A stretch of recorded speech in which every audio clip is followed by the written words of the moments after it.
감사합니다. 오늘 황사가 아주 심했습니다. 저녁에도 황사가 심한데 며칠간 계속 황사가 심할 거라고 그렇게 보도가 된 것 같습니다.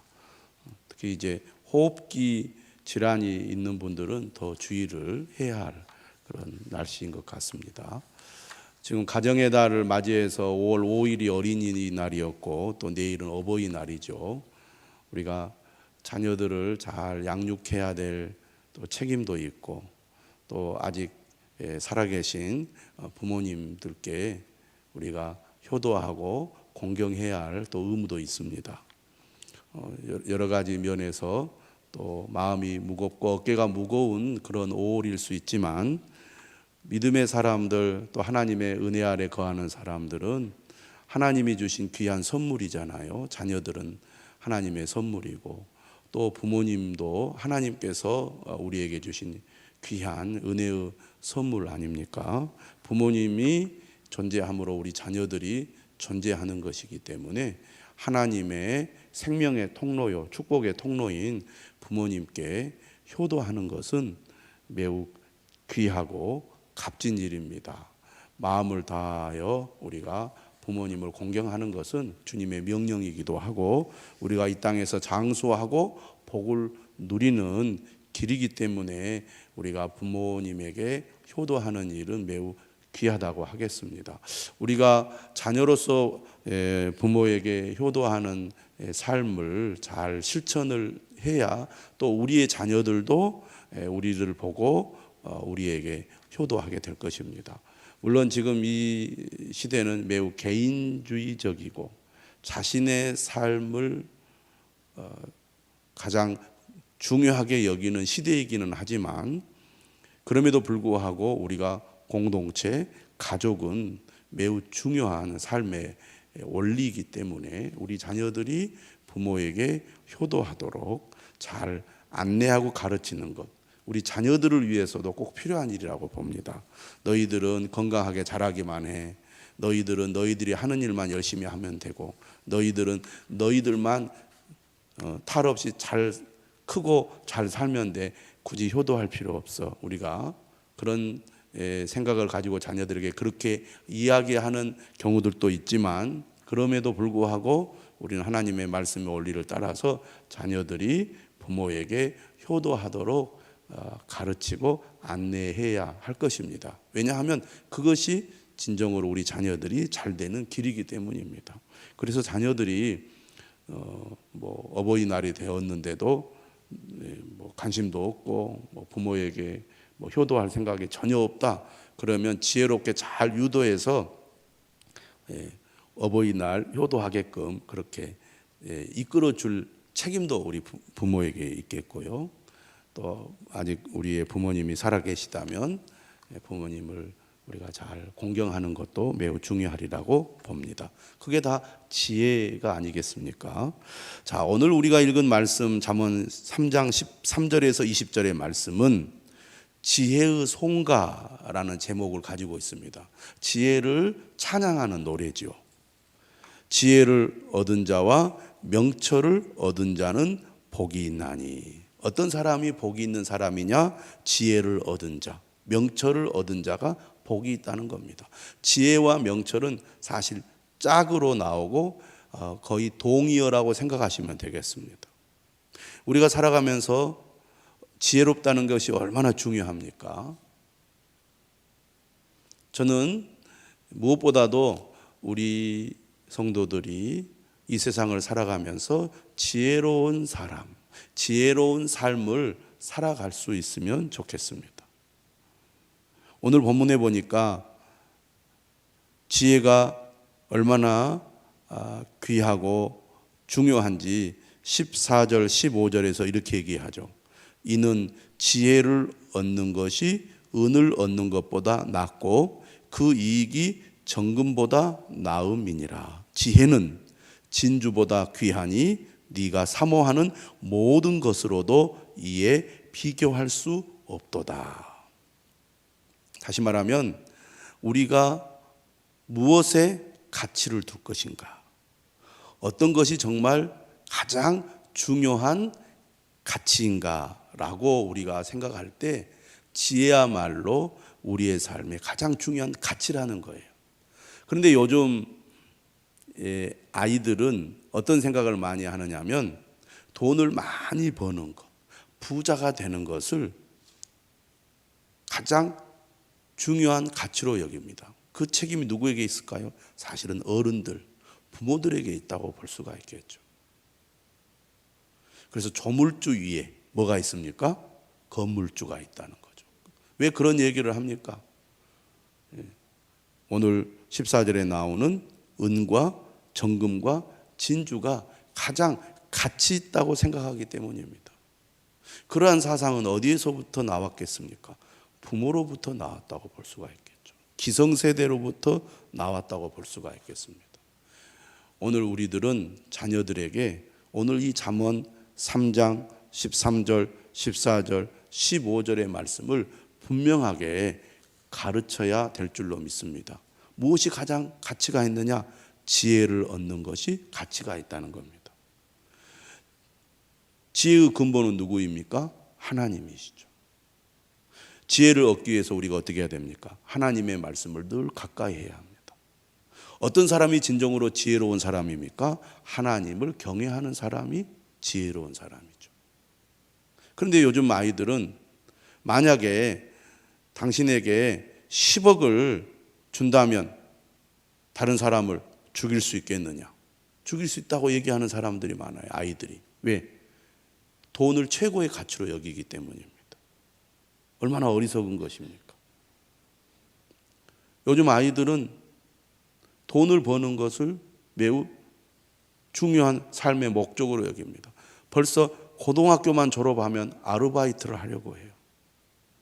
긍정적인 의미에서 우리 아이들이 사회생활을 빨리 경험을 하고 또 가정의 형편이 어려우니 부모님에게 조금이라도 짐을 덜어드리기 위해서 내가 열심히 아르바이트를 하겠다. 좋은 생각이죠. 그런데 요즘 아이들이 아르바이트를 하는 이유를 물어보면 제가 사고 싶은 것이 있어요. 제가 어디 여행을 가고 싶은데 그 여행을 가기 위해서 아르바이트를 해요. 저는 그것도 좋다고 봐요. 나쁘지 않다. 스스로 자립해서 자기가 하고 싶은 것, 자기가 사고 싶은 것, 사는 것, 하는 것 얼마나 멋진 일이고 멋있는 아이들입니까? 그런데 문제는 아르바이트 때문에 교회를 등한시한다는 거죠. 예배 생활을 등한시하고 하나님과의 관계를 등한시하는 거예요. 돈 버는 게 더 중요하다는 거죠. 돈이 더 가치 있다는 겁니다. 지혜를 얻는 것, 명철을 얻는 것보다 돈을 버는 것, 그것이 더 가치 있고 귀하다고 생각을 해요. 그런데 오늘 성경은 뭐라고 이야기하느냐? 지혜를 얻은 자와 명철을 얻은 자가 복이 있다고 얘기합니다. 지혜는 진주보다 귀하기 때문에 사람들이 사모하는 그 어떤 것도 지혜와 비교할 수가 없다고 얘기합니다. 왜 이렇게 얘기를 할까요? 지혜는 금은 보화가 가져다 줄 수 없는 장수와 부귀와 즐거움과 평강과 생명을 제공하기 때문입니다. 여러분 솔로몬 기억하시죠? 열왕기상 3장에 보면 솔로몬이 하나님께 백성들을 잘 재판할 수 있는 분별력을 달라고 하나님 앞에 구하죠.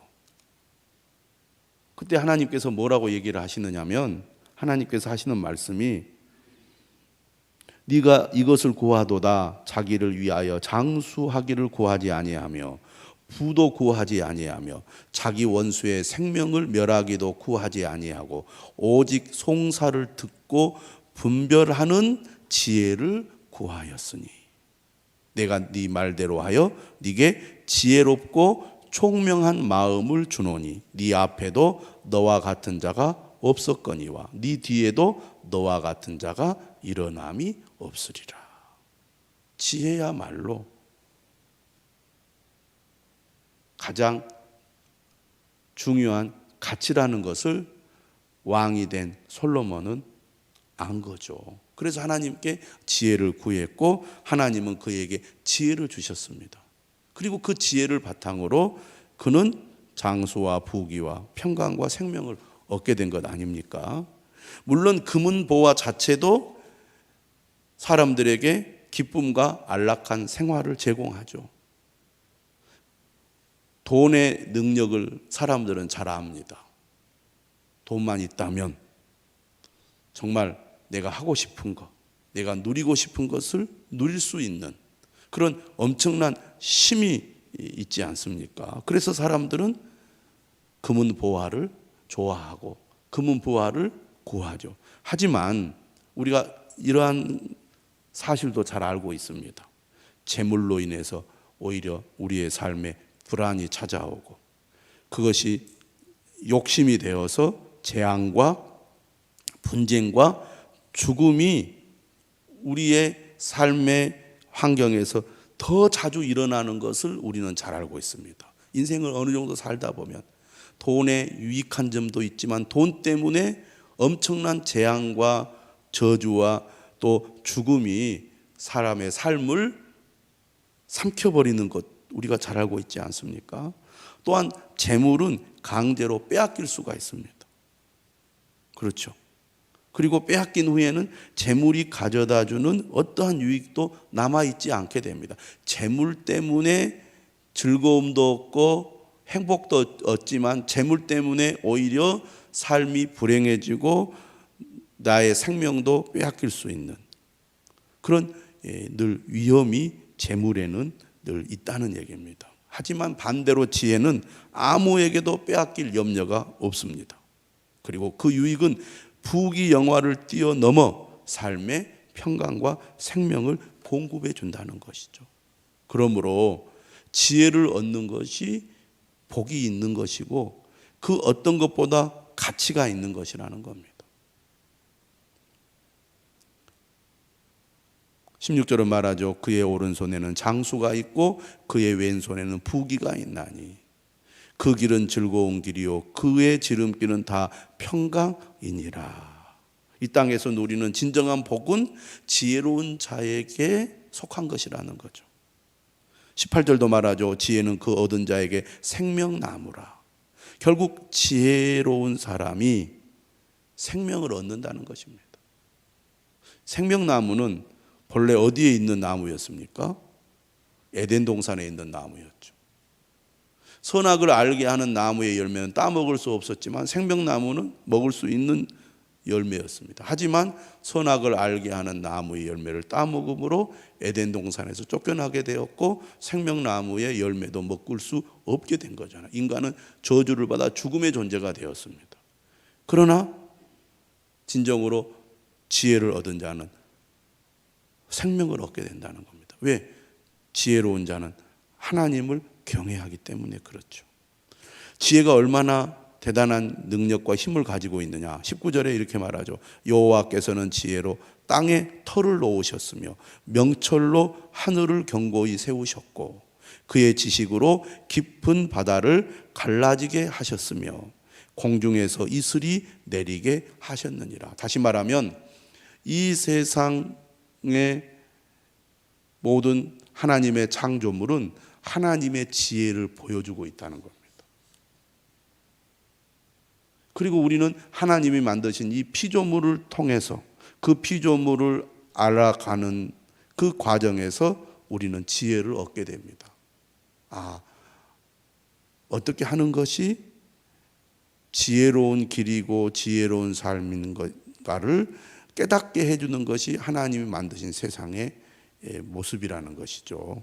그리고 그것을 통해서 하나님이 얼마나 지혜로우신 분인지를 우리가 깨닫게 되는 거 아닙니까? 이처럼 지혜는 하나님의 창조 세계에 동원된 매우 소중한 가치를 가지고 있는데 그러한 하나님의 지혜를 우리 인간에게 주셔서 우리 인간으로 하여금 이 땅을 살아가는 동안에 지혜로운 삶을 살게 해 주신다는 겁니다.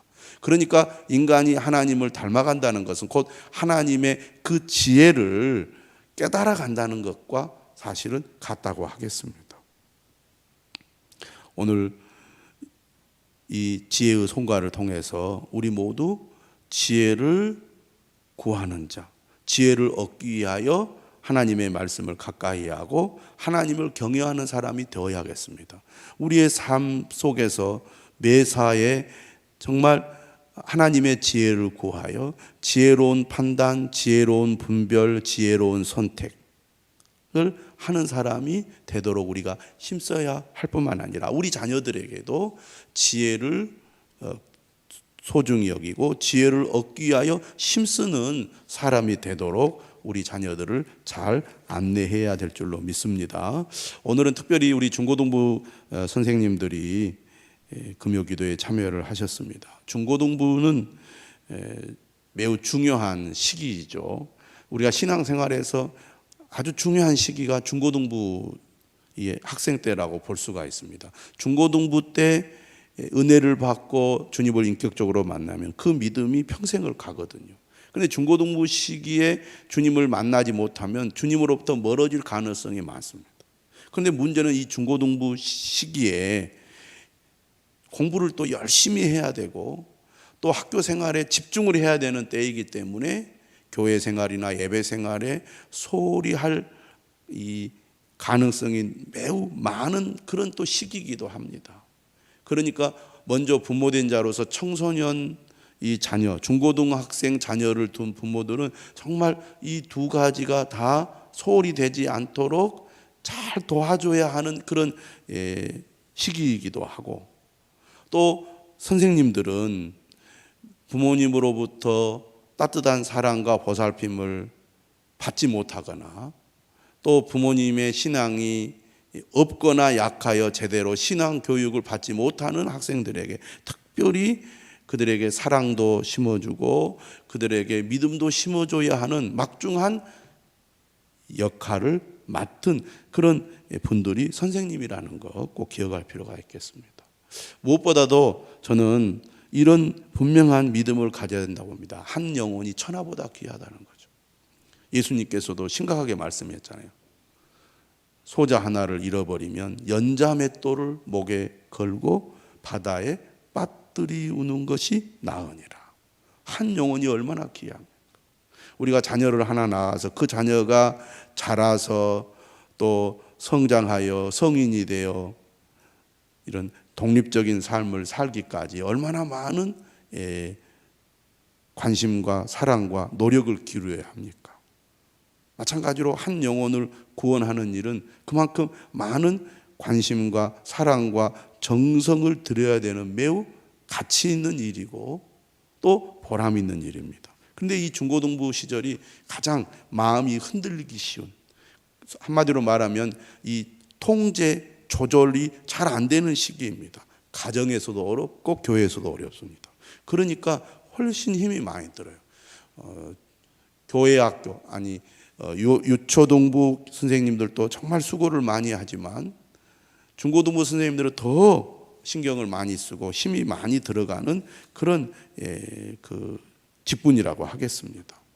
그렇기 때문에 우리 교인들이 특별히 중고등부 선생님들을 위해서 기도를 많이 해 주시기를 바라고, 또 선생님들도 이 중고등부 선생님으로서의 이 사역을 잘 감당하기 위해서 기도를 많이 하셔야 됩니다. 왜? 내가 정말 주님의 마음으로 한 영혼을 살리면 그 영혼이 천국에 갈 뿐만 아니라 그 한 영혼을 통하여 얼마나 많은 사람들이 구원을 얻겠습니까? 한 영혼이 천하보다 귀하다는 그런 분명한 믿음과 또 소신을 가지고 정말 한 영혼이 너무나 귀합니다. 우리 반 아이들은 몇 명 되지도 않아요. 또 뭐 우리 반 아이들이 있기는 한데 뭐 잘 나오지도 않고 말도 잘 안 듣고 뭐 반응도 보이지 않고 아주 힘이 나지 않아요. 선생님들 그렇게 얘기합니다. 그런데요, 애들은요 안 듣는 것 같고 반응을 보이지 않는 것 같아도 다 듣고 반응을 보이고 있다는 것을 알아야 됩니다. 겉으로 뭐 막 이렇게 제스처를 취하고 적극적으로 표시하지 않을 뿐이지 아이들은 다 지켜보고 있다는 것을 선생님들은 꼭 기억할 필요가 있겠고요. 아이들에게 상처를 줌으로써 그 아이가 영원히 교회를 떠나는 경우도 있습니다. 그렇기 때문에 정말 우리가 조심조심 잘 아이들을 이렇게 보살피는 그런 노력들을 해야 되기 때문에 우리 성도들께서는 특별히 중고등부와 선생님들을 위해서 기도해 주시고, 또 우리 선생님들을 격려해 주시고, 또 우리 중고등부가 정말 열심히 잘할 수 있도록 관심을 가져주셔야 되겠습니다. 무엇보다도 중고등부 학생들에게 믿음을 심어주기 위해서 제일 먼저 필요한 게 사랑입니다. 사랑은 주는 것이죠. 절대로 아이들에게 강압적으로 또 윽박질러 가면서 훈계하듯이 다가가서는 중고등부 학생들에게 효과가 없습니다. 가장 중요한 게 사랑이죠. 정말 사랑을 쏟아야 됩니다. 사랑을 주어야 되는 거예요. 사랑은 주는 것입니다. 그러려면 내가 하나님의 사랑으로 충만해야 되겠죠. 그래야 내가 사랑을 줄 수 있지 않겠습니까? 안 그러면 우리가 뭐든지 원리 원칙대로 따지면 왜 예배를 드리러 오지 않았느냐, 왜 예배에 늦게 왔느냐, 예배를 똑바로 드리지 않느냐, 왜 선생님 말을 안 듣느냐, 이런 식으로 우리가 계속 훈계하고 지적해가지고 아이들이 변한가? 절대 안 변합니다. 무조건 사랑을 해줘야 돼요. 무조건 사랑을 줘야 돼요. 그게 첫 번째예요. 시간이 걸리죠. 우리가 나무를 심어봐도요, 나무를 심어가지고 야 나무다 하기까지 얼마나 많은 시간이 걸립니까? 한 사람을 제대로 믿음으로 세우고 사람답게 세우는 것도 이렇게 시간이 많이 걸리는 거잖아요. 그래서 사랑을 줘야 사람이 건강하게 성장을 합니다. 특히 가정에서 부모의 사랑을 제대로 못 받는 아이들일수록 더욱 선생님의 사랑이 매우 소중하다고 하겠습니다. 그런 사랑이 바탕이 되어서 아이들의 마음이 열려서 선생님을 신뢰할 수 있을 때 영향력을 줄 수가 있어요. 영향을 끼칠 수가 있어요. 근데 영향을 끼칠 때 가장 중요한 게 뭡니까? 본을 보이는 것이죠. 선생님이 본을 보이는 겁니다. 본을 보이는 것. 그래서 뭘 하라 이렇게 하기보다는 나의 마음을 표현하고 나의 믿음을 표현하고 이렇게 감정을 통해서 아이들을 감화시키는 것이 참 중요하다고 생각이 되고요. 그 다음에 이제 애들을 가르칠 때 중요한 게 뭐냐면 대화입니다. 요즘 많이 하는 말로 꼰대라는 말이 있습니다. 지적하고 가르치는 거 좋아하지 않잖아요. 요즘 시대. 젊은 20대, 30대들도 그걸 싫어하잖아요. 꼰대를 싫어하는 것처럼. 학생들은 더더욱 그렇습니다. 그래서 대화하는 방식으로 아이들의 이야기에 잘 귀를 기울이고 또 아이들을 잘 이해하고 수용하면서 대화하는 방식으로 하나님의 말씀을 이렇게 가르치는 그런 노력이 필요한데 이때 선생님들에게 지혜가 필요한 거죠. 짧은 기간에 어떤 제품을 만들듯이 속성으로 만드는 방식으로는 한 사람을 세우기가 어렵습니다. 오랜 시간 동안 인내하면서 사랑으로 또 신뢰를 형성하여 아이들과 친밀한 관계 속에서 하나님의 말씀으로 좋은 영향력을 끼치는 그런 선생님이 되어야 할 줄로 믿습니다. 가정에서 부모님도 마찬가지고 교회에서 선생님들도 마찬가지입니다. 그런 우리 선생님들이 될 수 있도록 특별히 우리 중고등부 선생님들 오늘 이 밤에 하나님의 말씀을 기억하면서 기도하는 우리 선생님들 되시기를 바랍니다. 또 우리 선생님들을 위해서 중고등부 학생들을 위해서 우리 교인들께서 기도해 주시기를 바랍니다. 기도하겠습니다. 하나님